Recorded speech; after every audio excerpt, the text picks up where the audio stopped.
Hello, everybody. Welcome back to another episode of the Gio and Joey show. We have a special guest today. Joey, introduce our guests. Well, anyway, good to see you, Gio. So, our guest this week, someone I'm really excited to talking to. I've been following him on X for a while. I've been reading his articles over the Christian Post and the Federalist, and he's doing a lot of really good work. He's a reporter. He's been talking about a subject that's gained him a little bit of um, pushback from some corners, but I think it's Yep. really good work, and I think it's necessary work, particularly as a conservative who wants the conservative movement to be successful. But it's Mikale Olson from the Christian Post, so we're really glad to have you here. How you doing today? Good. I'm doing good. Thanks for having me on, guys.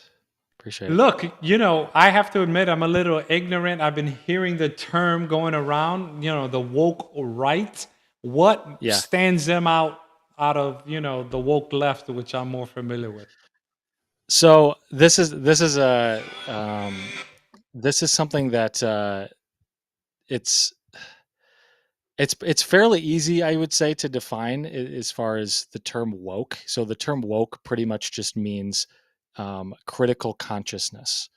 I don't know if you guys are familiar with that, or critical theory. So you hear the term critical race theory. That's a term that was popularized during the BLM movement. It's essentially using we'll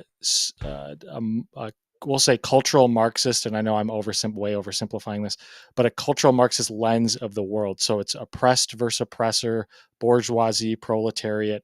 Everything is viewed through this lens, and woke just means you're interpreting society, you're interpreting what you're seeing in the world. Your worldview, in other words, is a critical theory view.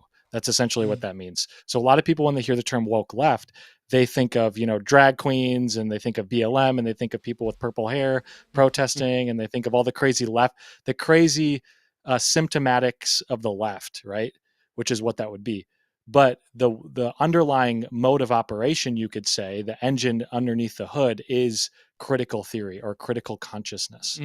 And so that's essentially what that means. And that can manifest itself on the left. It can manifest itself on the right. It doesn't really matter, as long as there's this view that there's this cultural hegemony that's oppressing society at large, and it's up to us, the alleged oppressed, to rise up and to take up this to become woke, to become aware of our oppression, and then to essentially become activists in fighting the oppressor, right? So you're seeing this on the left with white systemic racism, and it's all about the white straight Christian man is the cultural hegemony that needs to be torn down, and we have to become woke, and we have to become aware of our oppression underneath this hegemony.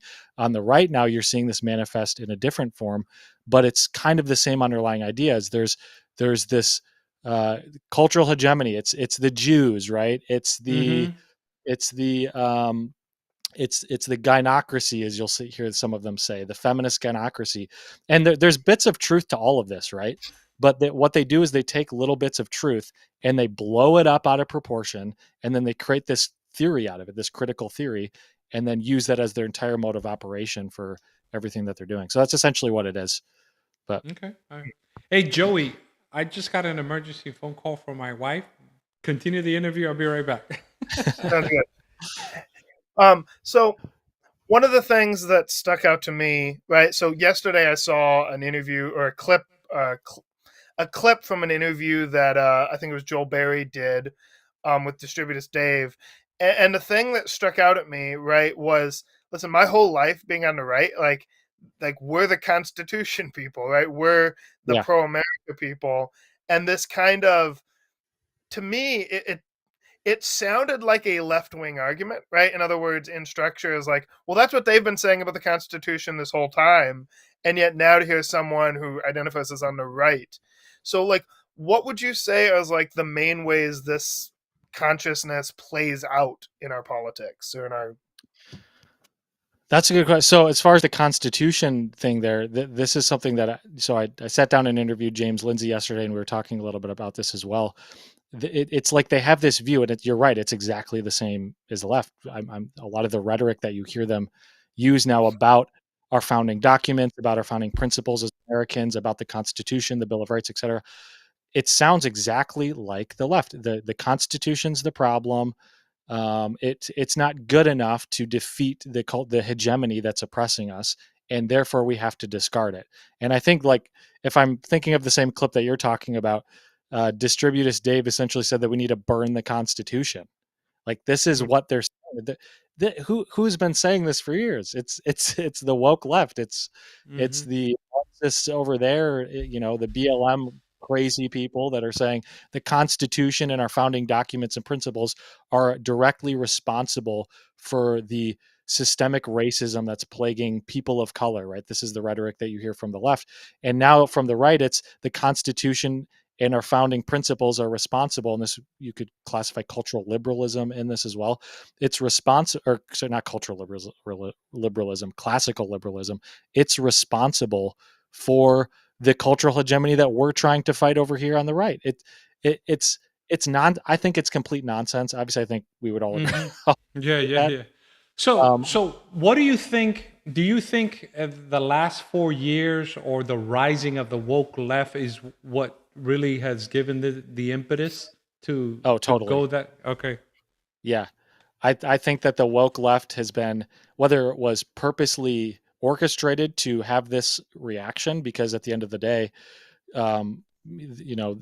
socialists, Marxists, their goal is to essentially fracture society into little pieces, and then bring in their strong man and reestablish order that way.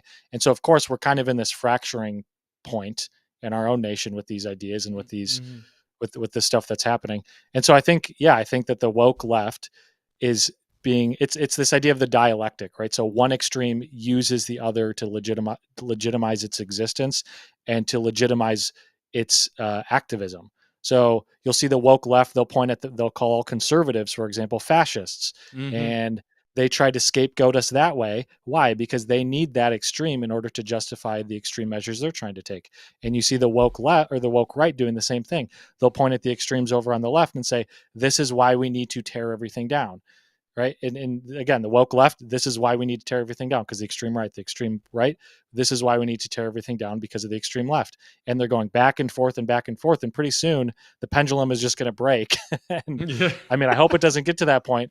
But yeah, I think you even see this within Christian circles. So I don't know if you guys are familiar with the whole Yeah. concept of Big Eva and Yeah, all of yeah. that. Before we go down that road, I wanted to ask you this though. Yeah. From your point of view, right? Because Gio and Joey, we would have a different point of view. A not different point of view, but a different angle to the point of view. What would be Yeah. your biggest fear if the woke right got it their way? I think we would see kind of a repeat of what we saw in, let's say, Nazi Germany. Maybe not in the Mm-hmm. same exact way and in this under the same exact measures, but I think we would see mass tyranny. We would see this weird forced, as they're calling it, cultural Christianity, Mm-hmm. which I don't think that is in any way a good witness to the church or the Mm-hmm. mission or the gospel. That's not how the Mm-hmm. gospel spreads. That's not how the church advances. It's not how Mm-hmm. the kingdom of God is built. And I think personally, I think that would be the biggest issue with it. Mm-hmm. And we're even seeing that now. A lot of these people on the woke right or the Christian nationalists, whatever you want to call it, far right. There's so many different words for it now. It's hard to box it in. But I think that they are using Christianity as a skin suit. Essentially, they're wearing it as a skin suit and hiding behind it in order to push all of their radical ideas that are not Christian at all, in my Mm-hmm. estimation. And I Yeah. think the damage that they would do to the witness of the church is I think is the biggest problem that would come from it. It would turn so many people away, Mm-hmm. and I don't think it'd be good, to say the Yeah. least. No, no, no doubt. I mean, I personally think that it would go as far as forced worship. And Yep, and even though I would personally love for everybody to be a Christian, I want to do it by persuasion, not by the sword, right? exactly. Yeah, And so we see that. Yeah, it's scary stuff, and it's things that in my religious faith we've been preaching that it's going to be coming soon. This kind of amalgamation of Christ and the sword, and Christ never really appealed to the sword. yeah. Right. What did he say, Yeah, Peter? He said, "He who lives by the sword will die by the sword." Mm. exactly. I know some of these guys will quote that line from where I'm trying to remember the exact reference of where it is. Where Jesus is telling his disciples to sell their cloak and buy a sword, and they'll say, Yeah, "See, this yeah. is Jesus advocating for, you know, forced conversions and to defend the West and defend Christianity with the sword." No, that's not what he was saying. Yeah. It was at least from my understanding of that passage, it's a metaphor. He's using a metaphor. He's talking about he's basically saying, "Hey, get ready for the persecution that's about to come, because Mhm. it's coming to me and it's going to come to you." And I mean, you can see that reading later down in that passage that that's exactly what he's talking about. But they'll Mhm. take that and they'll take little verses out of context to push these radical ideas that aren't actually Christian. It almost sounds more like Islam to me, Yeah. where they want to take uh, Islamic philosophy, the Islamic philosophy of how they spread their religion and how they think their religious kingdom is to be built, and then they insert that into their Christian ethos, and it just Mhm. doesn't work. It's not how the church has ever been built. I mean, look Nope. at the early church. It's the complete opposite of that. Read the book of Acts. Like Mhm. Yes. this, but It's funny you bring up Islam because you look at the history of Islam, right? The rise of Islam, and at that time they were having battles with the church of that was ruling in that time, which is the Roman Catholic Church. And so you have these two huge, the two biggest religions, right? As far as right. uh, uh, Islam and Catholicism, and yet to me, and I don't know what your faith background is, but Catholicism to me has a lot of error. And so you have these Oh, two totally. things Yeah. with a lot of error fighting each other, and yet the true Christian is hanging on by a thread at the moment, the remnant where they were kind of the church Yep. was underground for a while. And it almost seems to be repeating, right? The woke left and the woke right. And those of us who are trying to preach the gospel, we're like caught in the middle of these two culture wars. Oh yeah, they have you totally caught in the middle. It's like I feel like we just got done fighting the woke left, and now we're getting dragged into this stuff, and it's like a never-ending cycle, which is exactly where they want people. They want people in the Mm-hmm. never-ending cycle, the back and forth, the dialectic. They want people perpetually frustrated and never able to actually get traction and to do positive things. Because, well, if positive things are happening, then they can't provoke people to revolution, which is their ultimate Mm-hmm. goal. Mm-hmm. Um, and it's crazy. I think again, history repeats itself. I know everybody says that, but it really does. I think we're seeing so many things that we've seen in the past, from the anti-Jewish tropes, scapegoating them as all, Yeah, for for being everything. responsible for all the world's problems. A lot of the Catholic errors that are repeating again today, sacralism, integralism, this kind of stuff. The Islamic stuff that we've seen from the past is now kind of ramping back up in the West. It's like we've seen all this, the fascism, right, that we just saw in the Mm-hmm. 20th century. It's all coming full circle, and I feel like it's like we're dealing with all of these problems that we've faced throughout history, all at once. Yeah, yeah, It's yeah. like it's all hitting us at once. It's pretty Yeah. wild. Go ahead, Joey. Yeah, one thing that I think essential to all this is like the talk of freedom, right? Obviously, America, right? That's kind of what it's been known for. But I've noticed Yeah, something in a lot of the discourse around freedom, right? Where, like, don't get me wrong, like, I think people should use their freedom to live virtuously. And I even agree with John Adams that when a critical mass of people stop living, under the basic principles of like the natural law, the last six commandments, right? You'll get yeah, chaos. And so that's why the church needs to be discipling people and whatnot. But I've almost heard it sounds like this section of the right views freedom itself as the problem. Is that kind of what you're totally. seeing? Okay. Yeah, yeah, I would agree. I mean, it goes back to their attitude towards the founding documents. I mean, the Bill Mm-hmm. of Rights it's the concept behind it is limiting government power in order to radically uh, transform, you could say, our environment for us. It's stopping the government. It's impeding the government from impeding on our freedoms. That's the whole idea behind the Constitution and the Bill of Rights.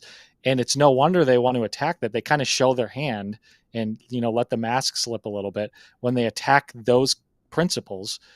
Because why else would you want to attack those principles? It's because, well, you want to seize control over people, and something that's limiting the the civil magistrates from completely commandeering your freedoms, well, that's in the way of their end goal of total control. And I think they're collectivists at the end of the day. This is a common theme between both the woke left and the woke right, is they're collectivists. They don't really value the individual. You are whatever group you're in. And this is how, again, they play this critical theory game. You can't really play that game unless the individual has no real meaning, or doesn't really exist. Not that individual people themselves don't exist, like individual bodies like us, but that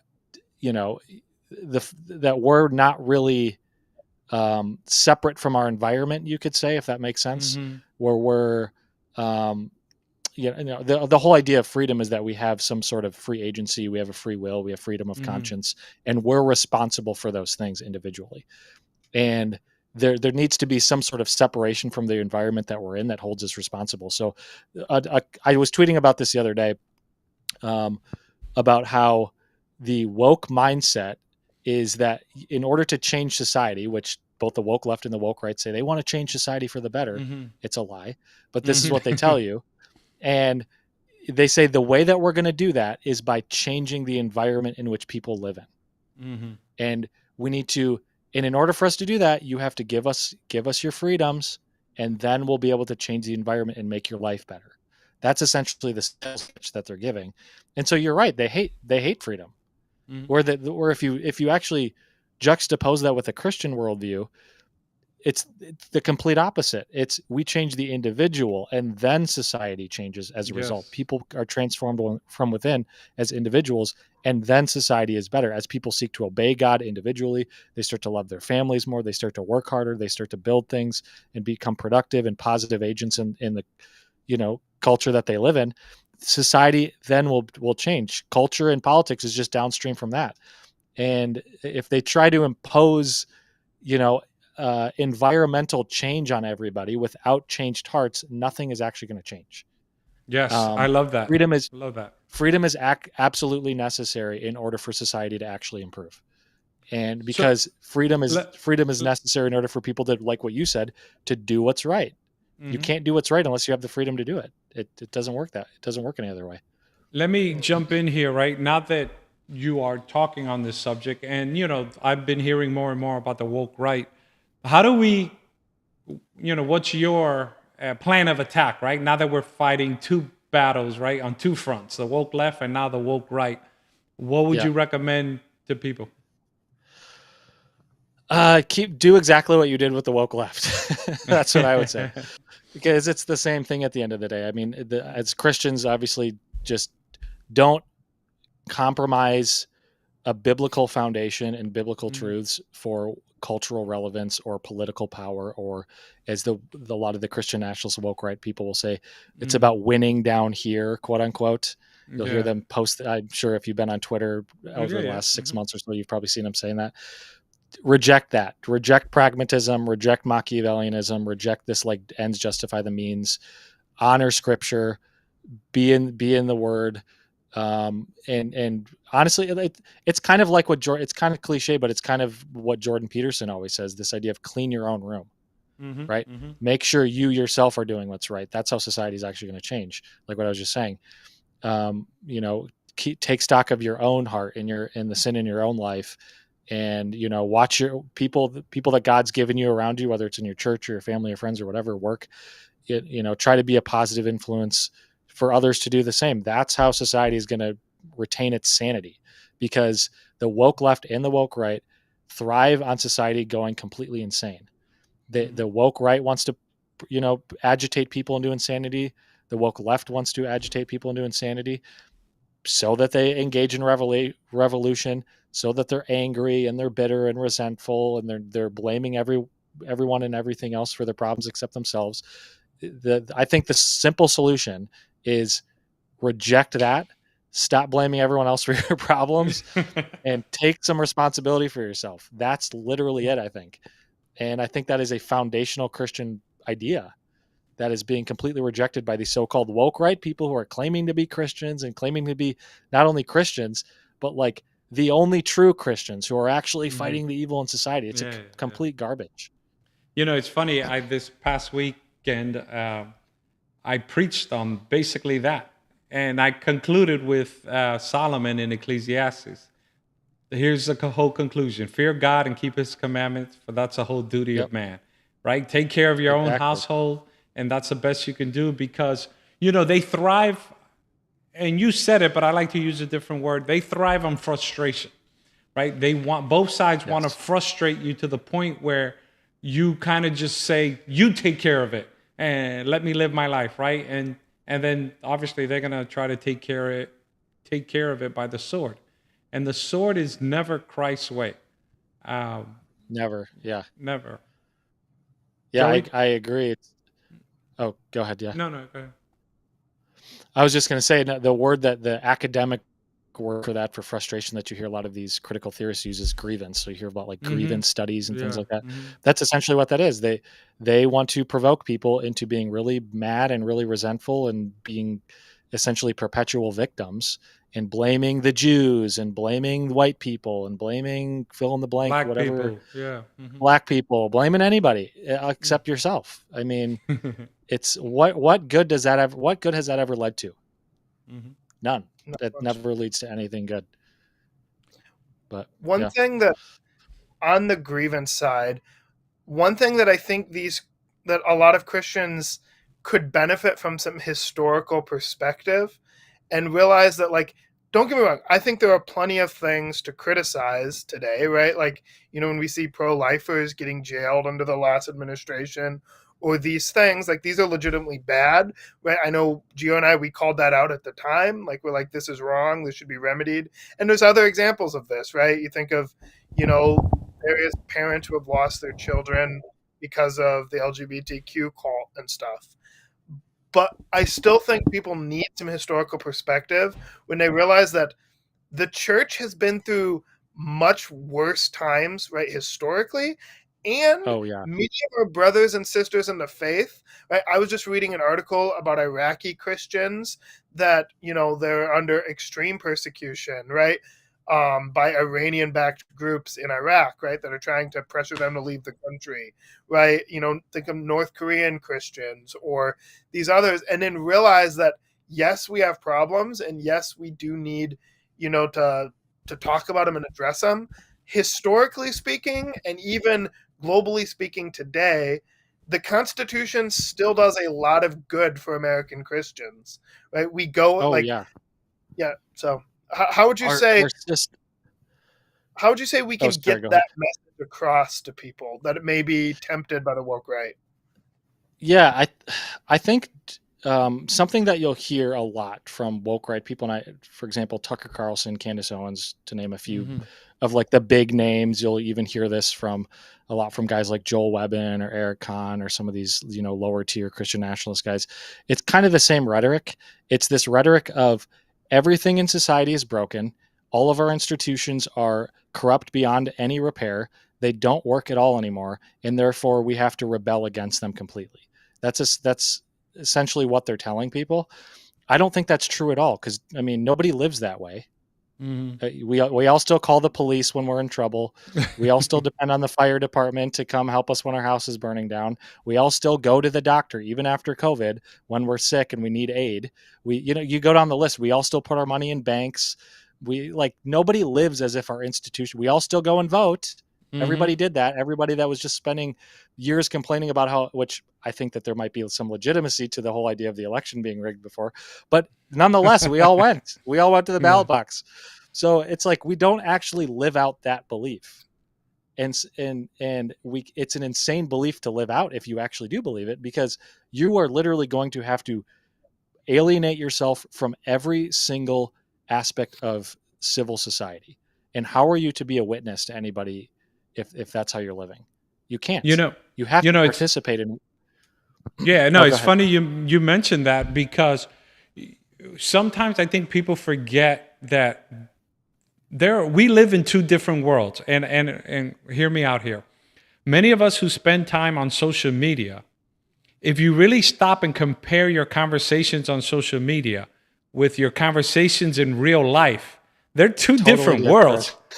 Two different yeah. worlds. And so the It's world I live in normal life, right? I don't see the racism. I don't see the bickering and the fighting, right? And amongst different cultures, I'm surrounded by different cultures. And yet on social media, yeah. man, it's like everybody gets emboldened to the worst of the worst comes out. Yet it does If you have just real life influence. if you just spend time on social media and that's all you're doing, and let's say you're just on Twitter, you're gonna think everybody's either a communist or a Nazi, and that's it. Like, that's it. And you're gonna think the world's blowing up tomorrow and everything's like, it's just, but that's where they want people. They Yeah. want people, they want to feed the algorithm with insanity constantly. They want you seeing the worst of the worst news day in and day out. They want you thinking that, I mean, okay, it's not that there's not bad things that happen. Of course there is. That's why there's a news cycle.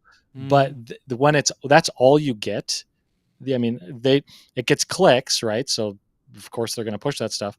But I think there's something deeper and darker behind that. It's not just about getting clicks. It's about provoking people into believing something about reality that's not true. For whatever reasons each side has. And you're right. Where you sit and talk to people in real life, I'll talk to some people that are not like friends of mine that aren't online really, like from my church or elsewhere. And I'll tell them some of the stuff that people are saying and believing, and they look at me like I'm crazy. They're like, no way, nobody actually believes that. I'm exactly. like, yeah, people probably in real life don't, which is exactly the point. Like, I think this stuff is sometimes way overblown.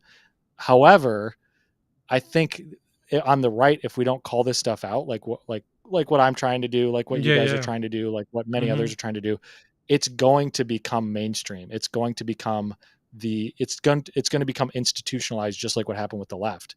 Because the left didn't always used to be crazy like what we're seeing. No. And I mean, I've never been on the left. I've always been a conservative, but even I remember when I was younger, I have neighbors that are Democrats and family members and friends and stuff. And it's like, none of them ever believed that you should like chop off kids' genitals in the name of transgender or whatever.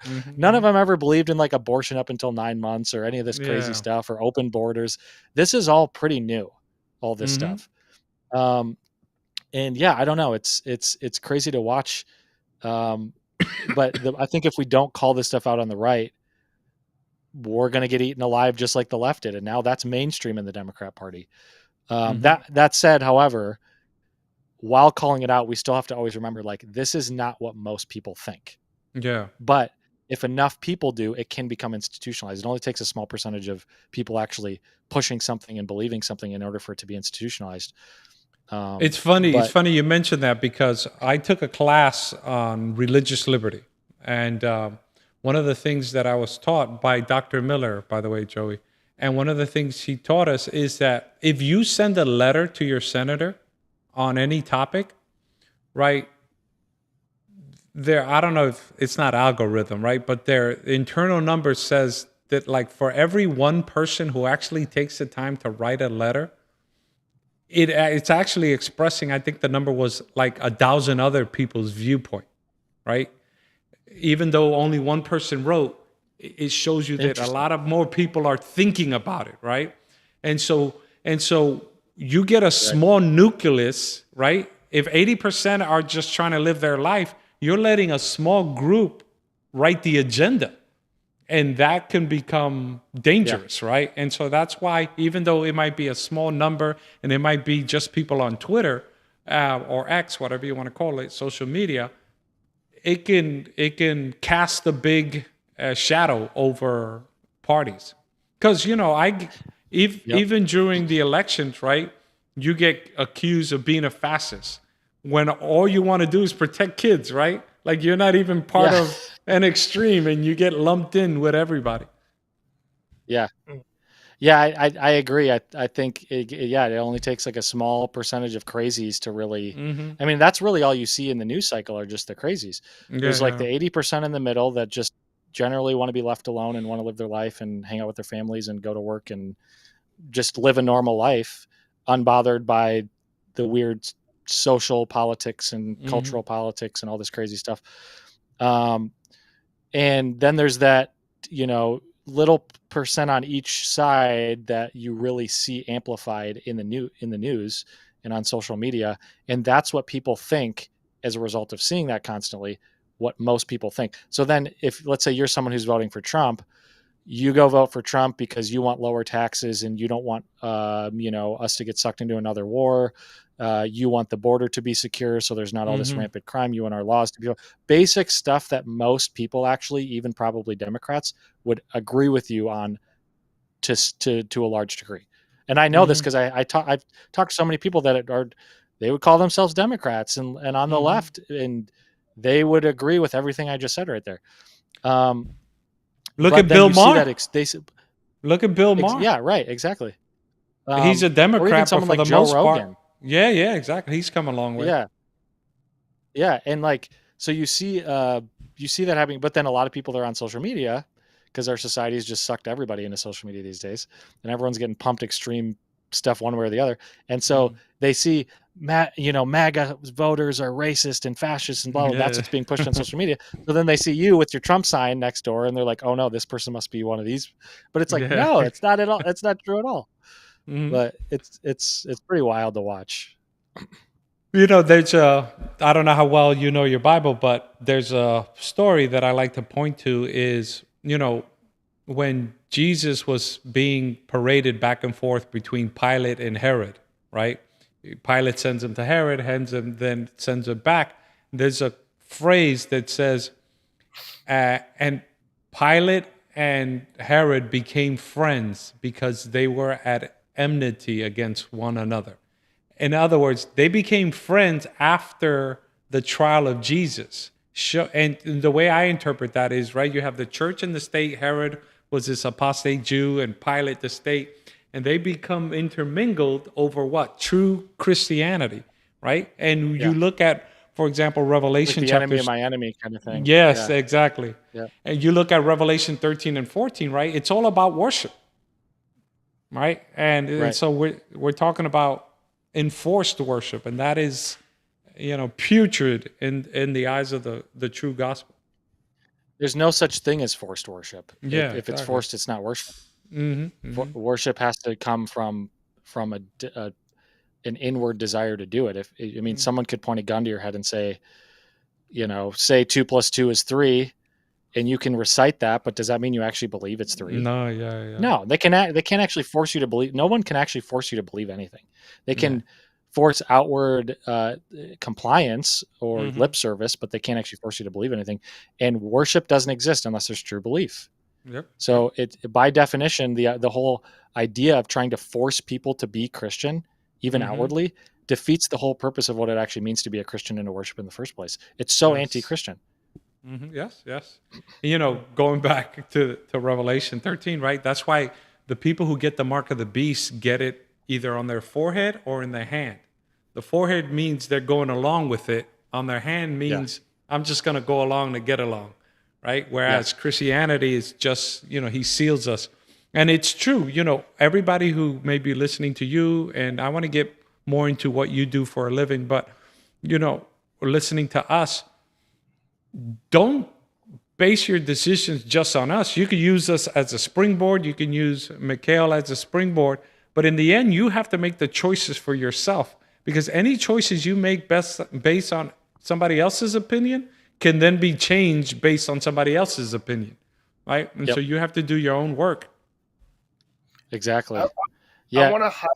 I just wanted to highlight something you said because, I feel like sometimes it can become the short end of the conversation. But it's like I think what you just said is actually one of the most essential things about the fact that real worship can't be forced, right? Mm-hmm. Like this is kind of the idea that society, like even Christian society, took a long time to really figure out, right? Like I love the oh Protestant yeah, reformers. I think they did really great work.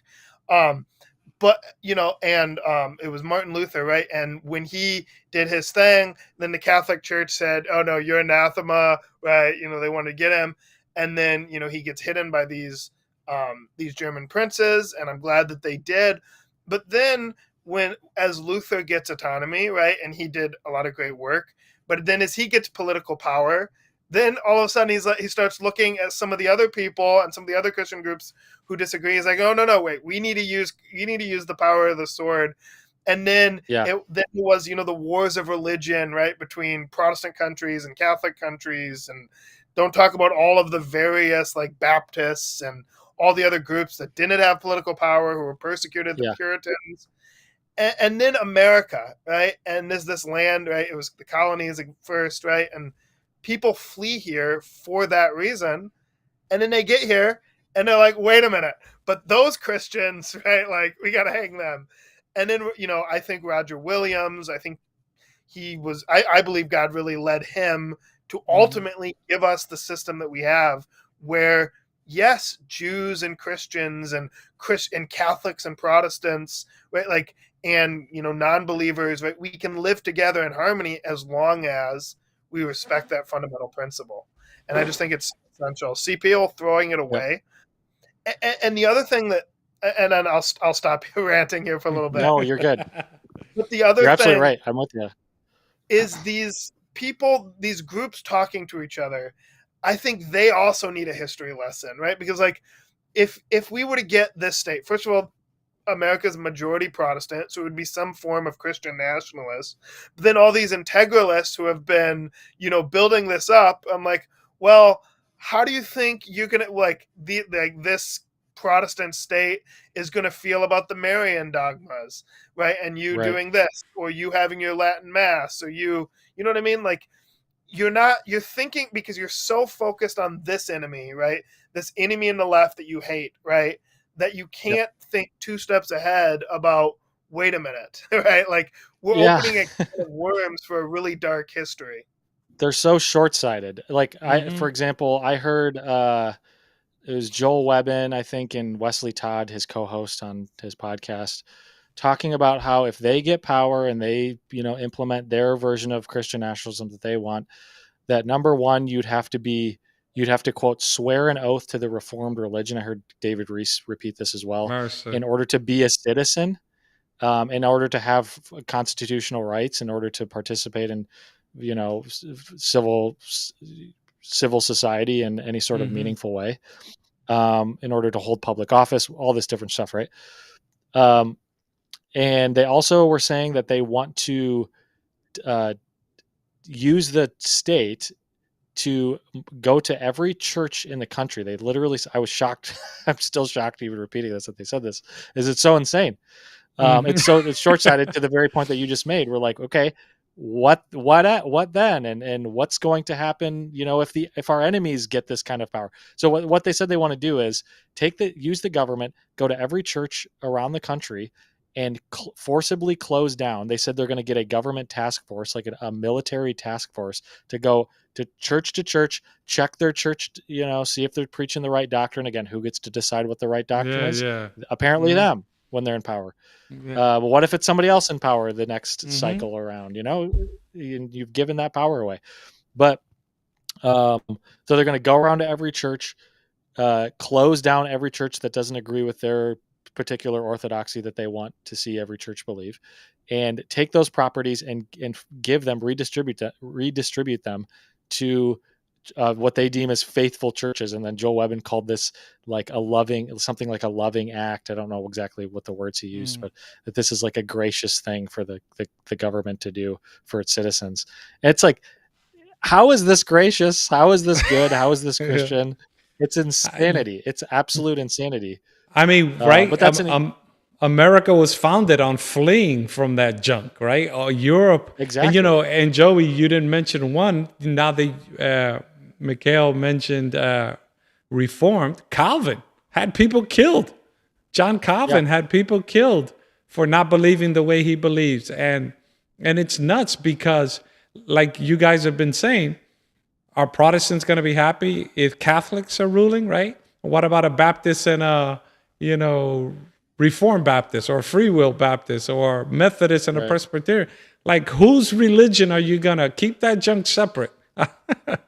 It's impossible to manage, and the level of tyranny that you implement in order to even begin to manage something like that is astronomical. And I don't think they care. I think that they're so power Mm-hmm. hungry and they're so selfish that they literally don't care as long as they get what they want. Mm-hmm. I mean, even the idea of going around and using, you know, getting a military task force to go and close down churches, this sounds like Karl Marx, seize the means Mm-hmm. of production, seize the means of worship, and redistribute it to your friends. What does that sound like? I mean, like what? It's not Christian. I mean, we know who's done that in the past, even Mm-hmm. recently, and it's yeah. I just think it at the end of the day, it shows that they don't trust God. They don't Yes. trust God to do his own work. They don't trust the Holy Spirit to work in lives how he sees fit. The gospel, the Great Commission, that takes too long. We're not going to get the political victories we want if we stick to that. And so we need to, you know, theorize some other way in order to force people to be Christian because, well, if we actually just do it the old fashioned way, like the church has historically done, if we do it the way that Peter and Paul did it throughout the book of Acts, well, that might take 100 years. That might take Mm-hmm. 150 years. We don't have time for that, Yeah, yeah. apparently. We need people to be Christian right now, whether or not they actually believe it. We need them to at least mime it as if they do on the outside. It's insane. The whole thing is just Yeah. insane. Every time I have this type of conversation, I'm reminded of that John Adams quote, about how if the church has to appeal to the sword and God doesn't protect it, then it shows you it's a bad religion. I'm paraphrasing, right? And a Ben lot of Right. people, what? Ben Franklin. Oh, Ben Franklin, yes. Yeah, the John Adams one is the Constitution was written for religious and moral people. um, and you see it, and that's what I think is going to lead to the type of persecution you see in Revelation 13, 14. People are just going to want the government to save them from the insanity, but Yeah. appealing to the sword never is a good thing. Let's talk about your work. You used to work for the So Federalist. I did some writing for them, and then Okay. now I'm doing writing for Christian Post and Mhm. the Babylon Bee. So I do like news Yeah. stuff, like do news writing for Not the Bee, which is Babylon Mm-hmm. Bee's Mm-hmm. real news website. Obviously, Babylon Bee, their actual Yeah, site yeah, is satire and yeah, stuff like yeah. that. But then they have the real news site, so I do that, and then Mm. Christian Post is what I'm doing right now. So with Okay. Christian Post, I'm focusing on writing about this kind of stuff particularly. I think I Mm-hmm. have I want to say 7 or 8 articles up about all this stuff so far. Okay. I've got a Which few one's more in the been your works right now. favorite so far out of the seven?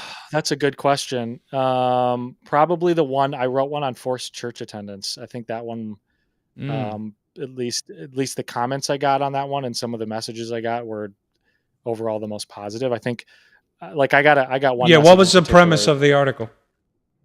So it was the premise was kind of what we're talking about here was Mm-hmm. why it's anti-Christian to try and force force compliance or Mm-hmm. force Christianity or force belief or even outward external what looks like belief.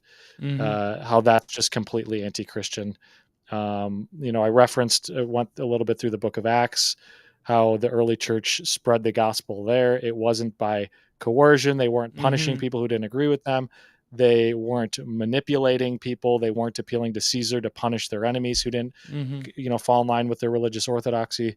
They persuaded with love and they persuaded with truth and those things together to the point of self-sacrifice. It was the complete opposite of let me frog march people into pews and and hopefully they'll sit and hear the gospel long enough and then they'll eventually just believe it, like they'll catch a cold almost. Mm-hmm. Yeah. But that was basically the premise of the Okay. article and trying to put it more of a biblical framing on that. And I used, of course, the example of Joel Webbin Mm-hmm. and his friend on his podcast So let me to ask do you that. this So, question, and you have friends in other places that I don't know about. So if you don't want to answer this, this is fine. But it's not. yeah, Do you find that perhaps it's more the reformed kind of Christianity that's pushing this? yeah, totally. Okay. I actually Yeah. So put a little bit of that in that article. Okay. It kind of, and I made, which I don't know how many people that would upset, because I'm personally not a Calvinist. Yeah. I have a lot of friends that are, and Mm, I don't think that, I don't agree with Calvinism, but I don't think it's okay. a heresy. I think Mhm. many Calvinists are good people. I don't think that Calvinism is necessarily responsible for a lot of these things, or even post-millennial theology. I don't think that's necessarily responsible for all this stuff. But I think what we're seeing in particular is a lot of people on the Christian nationalist woke right using their Calvinism or using their post-millennial theology to justify all Mhm. this weird political stuff they're trying to do. Um, I so would yeah, I I would think I would find that ironic though, because everything has been predetermined. So yeah, why fight it? right. It doesn't make, it's weird. So the point I made in the article about forced church attendance and forced worship is, if they think that man doesn't have a will to choose, right? Hmm. Then and they think that God essentially, and I'm Calvinists are going to get mad for me saying it this way, but this is what I believe about it. If they think that God forces himself onto you essentially, and Hmm. doesn't give you a say in the matter, and forces you to worship him, if God forces you to worship him, then why wouldn't they think that they can force people to worship God through whatever Hmm. they means they have? And I think that yeah, I think that there's some weird parallels with that stuff. Hmm. I'm I'm kind of working on an article about that right now. I've Okay. been doing some research on it. I don't know if I want to publish it or not. It's I don't know how many people Hey, that's gonna just let me I, let really me upset. let me play something for you and then get your Yeah, thoughts. Go ahead, Joey. I was just gonna say, I would say one thing, and before I say this, right, I want to put in the caveat, right? Like in Hmm. the community where I live, there's a lot of post millennial Christians. I know it's very popular among evangelicals. And by the way, most the post millennial Christians I know are caring, loving, thoughtful Christians who love Jesus. But I do yeah, think that there's an element to where on the Calvinism side, you can say, well, if God determines it all, then why fight? I do think that post-millennialism does kind of yield itself to some of this, because if if there's going to be 1,000 years of basically Christian reign and Christian, government, right? Well, then I guess from that perspective, it makes sense to kind of fight for this. Whereas I see it as like a kind of Christian utopianism, right? Where like you were pointing about, like exactly. the woke right and Marxism, like that link. Well, what do Marxists fight for, right? They think that they've got to bring about the end of history, right? They have to bring about the workers revolution and then the utopian society. It's the And same thing. it's Yeah, different Yeah. language, but it's got theological dressing. Mm. But like I said, I don't want to hate on my post-millennial friends. I love them. I'd caution them about this aspect of their theology. yeah, and I agree with you. We're like, I know a lot of post millennial Christians that are great people, and they wouldn't buy into this kind of stuff. I mean, Hmm. even people at my own church that I go to, there's some post millennial people there, and they're great people. And I talk to them about this stuff, and they look at me like I'm insane for even suggesting that people believe. They've taken it to these likes. So it's not an indictment necessarily on post millennial theology. It's more so an indictment on how people are, uh, weaponizing it and misusing it. You could say. Hmm. Yeah. Because again, there's been so many Christians throughout history who believed Calvinism and postmillennial theology and these kinds of doctrines that have not supported any of this kind of stuff. And I don't think And that but this is going to sound weird on my part, but that's what bothers me. And here's why. yeah, Let me explain that. It's because my issue with Calvinism and Catholicism and other isms is the theology, right? Not the people. Because to me, unfortunately, the people live a disconnect. You don't know how many Calvinists I hear on Twitter who sound like they believe in free will and come to Jesus and all that. it's But they're contradictory. I would agree yeah, with you. Yeah. but your own theology, the rock of your theology doesn't, you belie what you preach, and what your theology says is different. So there isn't a balance there. There's a verse I like from Revelation 18:4. It says, "And I heard another voice from heaven saying, 'Come out of her, my people,'" right? And this is God basically saying to the people in Babylon, which is confusion, He identifies with them. Come out of her, my people, lest you share in her sins, and lest you receive of her plagues. So going back to our discussion, these people who think they want Christian nationalism don't know what they're really getting if they actually get it. Right. And, Right. and it's, And I think exactly. And I think tying that to Joey's point of this like idea of utopia is that's kind of how they sell it. And I think they use postmillennial theology to justify that. Well, the nations are going to become Christian before Christ returns, and therefore it's our duty to commandeer the nations and to make them Christian, and to almost like they're trying to expedite Christ's return by doing so. Which again, what religion does that sound like? It sounds like Islam. the Islamic idea of the imam coming and them having to take over it's exactly the same. That's not a Christian idea. You don't see that in Scripture. Well, and that's what got Catholicism in trouble during the what we call the Dark Ages of the medieval church, right? By the sword. They were trying to convert people by the sword, and that never works. Exactly. And they do pitch it like it's this utopia. It's which is, I think, why it's appropriate to call them woke right and to insinuate that they're kind of adopting Marxist ideology and a worldview. And in a fallen world that we live in, that is impossible. There's not going to be a utopia. There's not going to be this, give us the keys to the kingdom and we'll remake society into a better image that is, whatever their sales pitch is, depending on if you're woke left or woke right. Like, that's just not reality. Human nature exists, sin exists. Christ is not physically here yet. The nature of his kingdom until he does return, at least I believe, is not physical. It's a spiritual kingdom. His kingdom is not of this world. Therefore, we don't have to appeal to Caesar and commandeer the institutions in society and commandeer government in order for Christ's kingdom to be built and established. Yeah. We don't need to fight for quote unquote Christendom, as they say, because his kingdom is already here. It's in the church. It's within us who believe. It's not a physical reality right now. Not saying it doesn't manifest itself physically. Obviously it does. Yeah, of course. Physical and spiritual beings. But like the nature of his kingdom until he returns is not some like earthly political rule, unlike what they want to sell it. I don't buy that from them. My wife right now is reading a lot of books on James Madison, and obviously he was one of the writers of the Federalist papers, right? Not the modern Federalist. Not the newspaper, yeah. Yeah, not the newspaper. But here's, and I read most of them last year. Here was my biggest takeaway for me personally. I love how these gentlemen understood human nature. And that's why they devised the government the way they did it, to have that check and balance on human nature. And both the woke left and the woke right want to undo that. Yep, totally. They don't. It's kind of like what I was saying before about how they have this faulty view of human nature where they think that in order to make society better, in order to make people better, in order to make us behave better, we just have to change the environment that people are in. I think that's why they think it's appropriate to force people to go to church. Well, we'll put them in a different environment and then they'll just magically behave and they'll magically be good people eventually. It's not human. That's not human nature. We will find a way to rebel. We'll find a way to break the rules. We serve ourselves.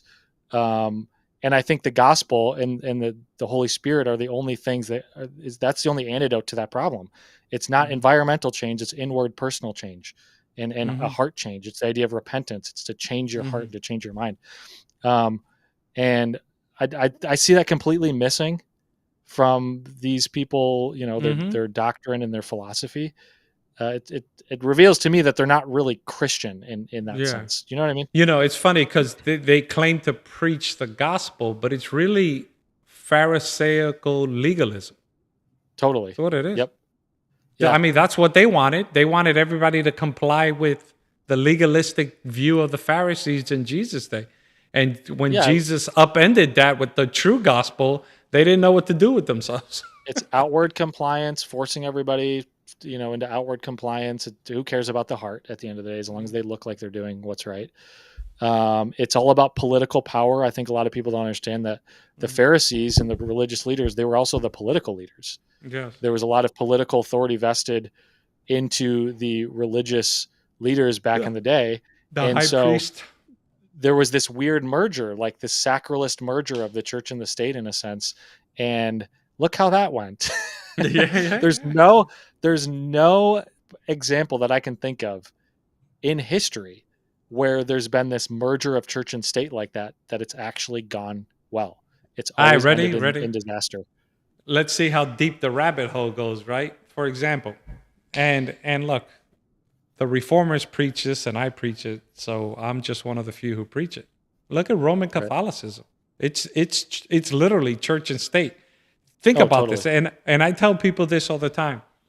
Vatican City is 110 acres, right? They have no standing army. They have no natural resources.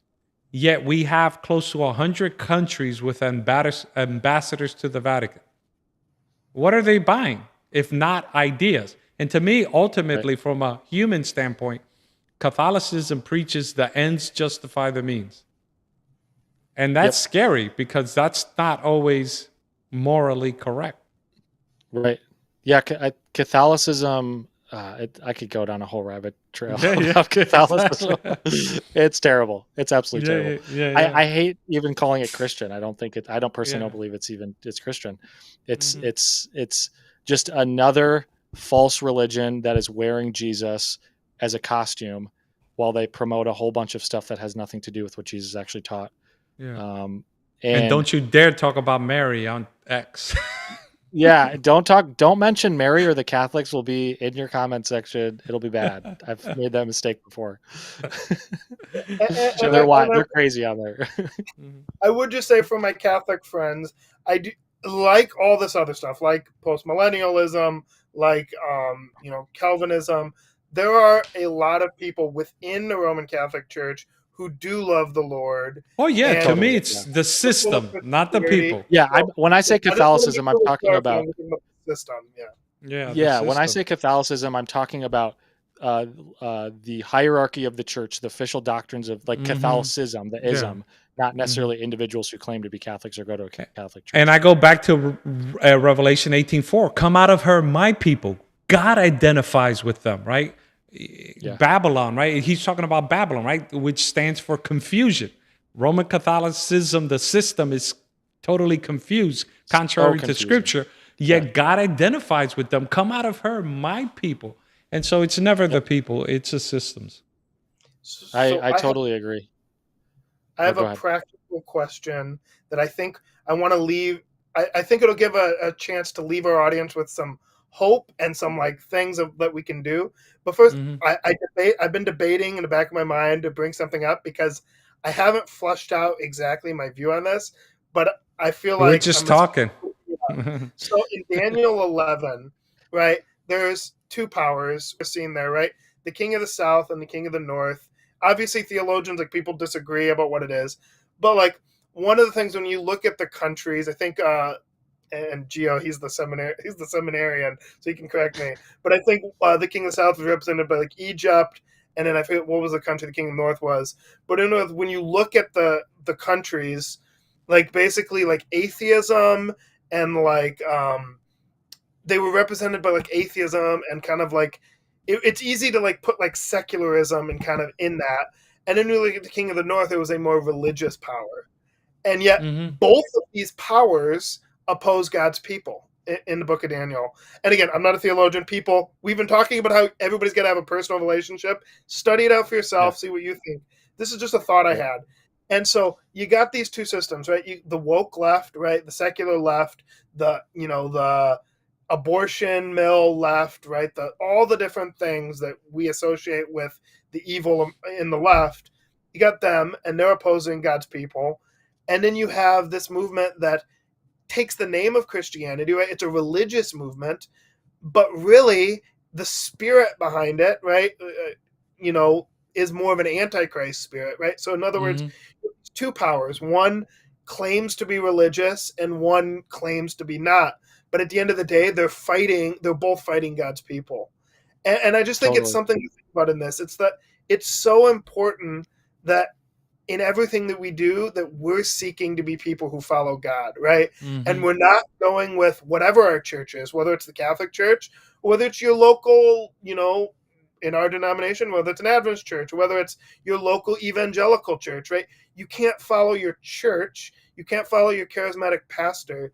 You have to be in the Word of God for yourself, and you have to have a personal relationship with Jesus Christ.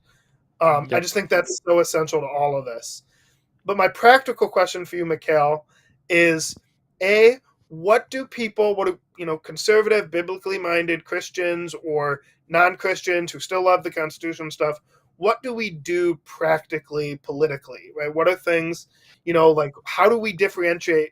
And I'll just flush this question out a little bit, right? So in other words, when the woke right say, well, we need to do X, Y, and Z to bring the nation back to God, well, we say, like, no, we should be engaged in politics, but where's the limit, right? How do we know that this is an okay thing to state for versus I think I criticize the woke left or woke left and woke right a lot, and the idea of Christian nationalism. And when I say Christian nationalism, I'm specifically talking about this movement, this phenomena, this critical theorist, all this stuff that we're talking about. People like Joel Webbin or Stephen Wolfe, et cetera, right? What I don't mean is that it's bad to be a Christian who's involved in politics and cares about politics. Obviously, I'm in politics myself as a journalist. I wouldn't be doing that if I didn't firmly believe that. And so I think it's a good thing to seek the welfare of the city as is that in Ezekiel, or where is that? Or is that Jeremiah? Forgetting my reference. Where does it talk about seeking the welfare of the city, and then in its welfare you will find yours? That passage. Yeah, I think it's Ezekiel. Yeah, and there's another passage that talks about being a watchman on a wall, and yeah, that's Ezekiel for sure. And if you're doing, if you're being a good watchman and watching out for the city, and you sound the alarm when evil comes, then even if there's blood, the blood isn't on your hands. And then if you that's Ezekiel 33. Abdicate your duty. Yeah. And I think that those principles and those ideas apply to us. It's God does care about civil society. God does care about our culture. He does care about the government. The government is an institution. It was Jeremiah, by God himself. Jeremiah 29:7. Let me read it. Seek the welfare of this city where I have sent you into exile, and pray to the Lord on its behalf, for in its welfare you will have welfare. Yep. I mean, and he was writing that to people who were in who were under judgment, who were in exile. And even there, he said, seek the welfare of the city. So I think that's a good thing. I think that kind of quote unquote nationalism is good. And maybe the word nationalism isn't the right word to use there. Yeah. I think a lot of people, when they hear the word nationalism, normal people out there that aren't sucked into Twitter, they probably just think, oh, it just means I love my country. Yeah. They just think it means being patriotic. I think that is a good, godly thing to pursue. I don't think it's a good, godly thing to make that an idol or to put our ultimate hope in that. I think at the end of the day, the best way to change the political is kind of what we were talking about earlier, is to, preach the gospel and persuade, clean up your own room and persuade with love and tell the truth. And the pre-political action is actually what changes the political more than the overt political action often.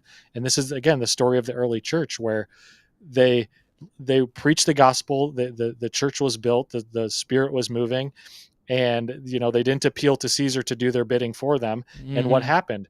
There was so much change in society that Caesar was essentially politically forced to adopt Christianity as the official religion of the empire. I mean, that's the kind of power that this pre-political action has on society. And I think if we as Christians get back to that, it's not going to be an immediate change, unlike what Joel Webbin and these guys want. And beware of anybody that just wants to change overnight. Bad things are probably going to happen. But it's the kind of change that will be lasting, and that will be that will serve our future generations. So, hey, before we wrap up here, let people, we have your Twitter handle there, but where do you write the most? Like, where can people find you? Christianpost.com. You can just search my name, Mikale Olson. And then on my Twitter, I have everything linked on there in my bio. I also have a YouTube channel, same exact username as on Twitter here. Okay. So, how often do you write? So I've been doing a lot. So Babylon or Not the Bee pretty consistently. Okay. And then for Christian Post, I've been trying to do one a week or one every other week. Mm-hmm. It's been pretty sporadic though. As of late, I've been Mm-hmm. caught up with some other things, but Mm-hmm. I'm going to get back more into writing a little bit more consistently. I think the last article I posted was like 2 weeks ago on Okay. Christian Post, somewhere around there. And I have Mm-hmm. another one coming this week. So yep, pretty consistently. So Okay, not the B. Yeah, I silly me, I thought that Not the Bee was a spoof on Babylon Bee, and they were two separate entities, but they're I not. originally thought that before, Okay. like a couple of years ago. I remember seeing that. I was like, really, someone's trying to rip off the Babylon Bee and do this whole other, because I went on Yeah. their Instagram and it was like it was reels and like kind of comedy stuff and Yeah. memes and things like that. I was like, oh, someone's just trying to use the Babylon Bee's name. And then I Yeah. figured out it was actually them. And now I work for them. So it's Yeah. Good stuff. Hi, uh, Joey. Ask the last question. Well, first, I just wanted to say I definitely recommend anybody that follows us and watch us that that you're interested in religious liberty. Oh, Nope, Joey we went froze there. frozen. Yeah, frozen chosen on us. So what do you? While we get Joey back on, what do you like to do for fun? So I live in Wisconsin. There's a bunch of lakes around here. So Okay. go to the honestly lake. think what Mikale's reporting is. Oh, here's You were you frozen, kind of froze Joey. up a little bit there. Yeah. Let me answer your Oh, question. you first. guys didn't hear what I said, did you? No, What is so he asked Well, what I like to do for fun, so I'm answering that now. Yeah. Let him answer that. I was then you just can going to I'll say, answer I that first. just recommend everybody follow Mikale. Oh, there we go. Yeah. But yeah, for fun, go to the lake, hang out with friends. Wisconsin summers are awesome. In the winter, I like to snowboard a lot. Okay. Things like that. Be outside a lot, go hiking. I have a dog, so hang out with my dog. Yeah. Just normal people stuff. That's Okay. Good. not terminally online on Twitter. Yeah. I know. Yeah. But I've been living in Oklahoma since February, but right now I'm in my Texas house that it's about to sell, so nice. I'm moving out, and I just dropped X for like these last 2 weeks, and I get in real quick to see, and it's still a smoke show. Like everybody's arguing. It's crazy. We don't get anywhere. That's why Yeah. I like to try to invite people to talk. Let's talk. Short posts on X are horrendous. All right, brother. Yep, I agree. One last message to the crowd who let's say you're talking to a young adult in their 20s and is being tempted to join the woke right. What do you tell them? That is a fantastic question. I was actually just working on an article about that. I would say, it's kind of the idea of taking the red pill. This is how the woke right pitches it. Like, take this, and it's this Gnostic. We have the keys to reality, and we have the keys to the hidden knowledge. And take this, and you'll be able to see the world for what it is, and you'll be able to take power back. I would say this: all of the power and all of the meaning and all of the fulfillment that you need in life, it's not found in some social political movement. It's not found in some online influencer that promises to make you feel powerful and fight your enemies for you, and as they say, crush your enemies. It's found in Jesus. That's Amen.